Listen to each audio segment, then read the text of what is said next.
සියලු දෙනාගේම සිතූ පැතුම් ඉටු වෙන සුබම සුබ දවසක් වේවා කියලා ප්‍රාර්ථනා කරනවා මම මුලින්ම. කොහොමද ඉතින් ඔයාලට හොඳින් ඉන්නවා කියලා හිතනවා. අද මම කතා කරන්න යන්නේ ජීවිතයට ගොඩක් වටින කියන දෙයක්. වීඩියෝවට යන්න කලින් Dream Life අපිව subscribe කරන්න කියලා ආදරෙන් ඉල්ලනවා. Dream Life. ආසියාතික මිනිස්සු බහුතරයක්ම ආදරය කරන්නේ මහා අමුතු ක්‍රියාවලියකට. කෙටියෙන්ම කිව්වොතින් හිරවෙලා කොටුවෙලා තමන්ට තමන්වම නැති කරගෙන හොටු පෙරපෙරා අඬ හැමදේම දරා ගැනීමට තමයි සමහරු ආදරය කියලා කියන්නේ. බොහෝ පෙම් කතා තනිකරම දණ්ඩ නීති සංග්‍රහයක්. තමන්ට කැමති ඇඳුම අඳින්න බෑ, කැමති තැනක යන්න බෑ, එකිනෙකාගේ සිතුවිලි වලට හැඟීම් වලට කිසිම ගරු කිරීමක් නැහැ. කොටින්ම කිව්වොත් ආදරය කරන්න පටන් ගත්ත දවසේ ඉඳලම කරන්නේ දෙන්නා එකිනෙකාව රාමුවකට හිර කරලා පාලනය කරන එකයි. මොන දේ වුණත් එයාමට ආදරේනේ, මේ හැමදේම කියන්නේ ආදරේටනේ කියලා අනිත් කෙනා වෙනුවෙන් තමන්ව කැප කරලා රූකඩයක් වෙලා නැටවෙනවා. ගෑනු පිරිමි දෙගොල්ලන්ටම මේක වෙනවා. එයා මම ඩාන්සින් කරනවට කැමති නැහැ. ඉතින් මම ඩාන්සින් කරන එක නැවැත්තුවා.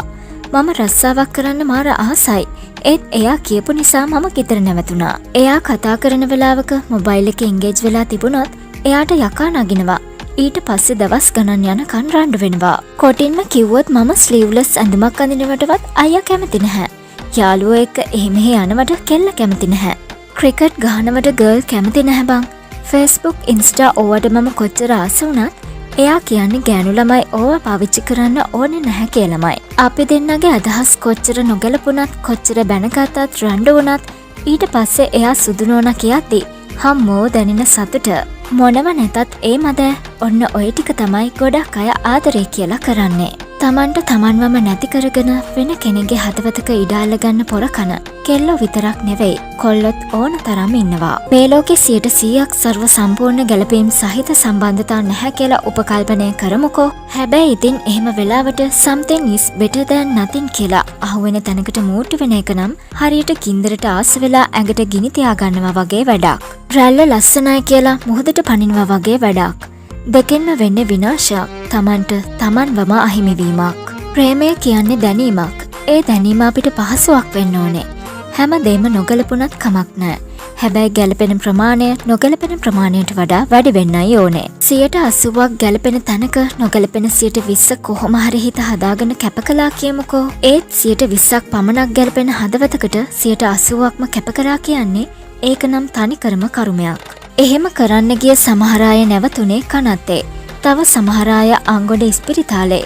ඉතුරු ටික භාගයක් බාර්වල ඉද්දී අනිත් අය හදවතින්ම අපායේ. කවුරු කොහොම මොනවා කිව්වත් තමන් වැඩිපුරම ආදරේ තමන්ට.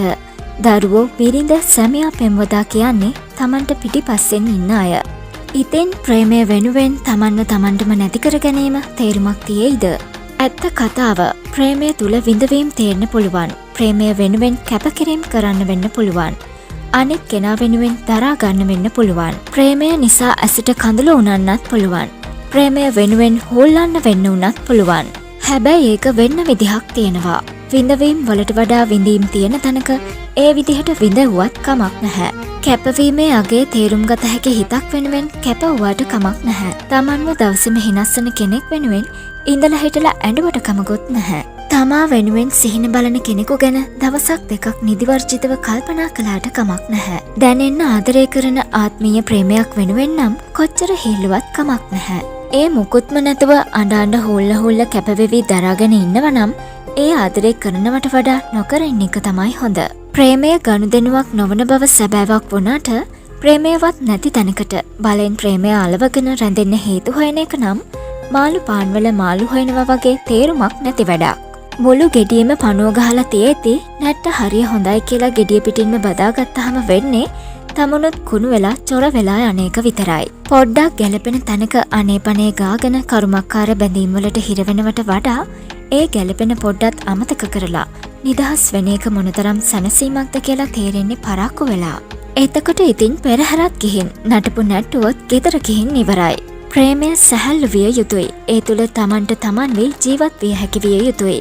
ප්‍රේමය නම් සිරවීම තුළ අසීමිත නිදහසක් තිබිය යුතුයි. කොටින්ම කිව්වොත් ප්‍රේමය ඔබට ඔබව ලං කර දිය යුතුයි. එසේ නොවන ප්‍රේමයක් රෝමයක් තරම්වත් නොවටී. අන්න ඒ නිසා දහසක් නොගැලපීම් තියෙන තැනක තියෙන්නේ එකම එක ගැලපීමක් විතරයි නම් ඒ වගේ තැනක රැඳෙන්නවත් බැඳෙන්නවත් හිතන්නවත් එපා. එහෙනම් ඩ්‍රීම් ලයිෆ් අපි අදට ගිහින් එන්නම්. මා ශුවාලට ගොඩාක් ආදරෙයි. පරිස්සමින් ඉන්න.